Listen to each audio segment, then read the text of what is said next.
You were with the Queen 2 days before she sadly passed away. You saw the Queen for an hour most weeks. You talk in the book about pouring your heart out. You describe it as free psychotherapy. What was the best advice she ever gave you? The convention is, of course, that you can't really talk about a lot of the conversations you have with the Queen. You certainly can't talk about any political conversations that you have with her.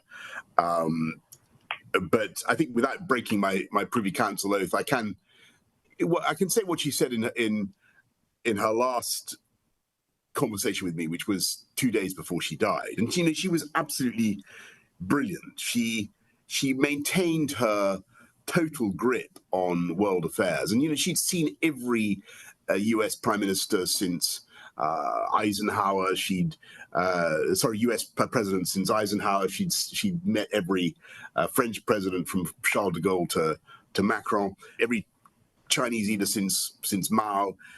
And she knew everything. What did she say? She said a great thing in life is not to be bitter, because in the last conversation I was sort of saying, well, because one of the reasons I'm giving this interview to you now is I was untimely removed from my job, and one of the points I make in Unleash is a great shame, because I think we would have won the 2024 election if that hadn't happened. But she was saying to me, well, it's very important in life not to be bitter. And she was saying that it was good that I didn't seem to be at all bitter, and I wasn't, and I'm not. So she said, don't be bitter. Point number one, good advice to all politicians: don't be bitter. Don't be actuated by bitterness. But she also said something quite interesting. I don't know whether, do you have a phobia of magpies in Australia? Does anybody have a phobia? Do you have a phobia of magpies? Magpie season in September, and they do swoop, and you see cyclists, particularly in the national capital, Canberra, cycling around with, buckets and funny things on their head to avoid the swooping magpies. Yes. Really? Okay, well, so there's a saying in England: 1 for sorrow, 2 for joy, 3 for a girl, 4 for a boy, right? Yeah. So if you see a single magpie, it's bad luck.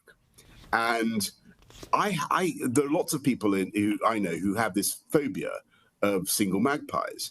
And I mentioned this to Her late Majesty the Queen, and she said she had exactly the same thing. But she had a cure for it. She had a spell. She had a way of dealing with it. And it was when she saw a solitary magpie, she would say, "Good morning, Mr. Magpie. Today is the 30th of October, 2024, or whatever it is today." Is it? I think it is the 30th of October, 2024. And that does it. And then your single magpie problem is gone.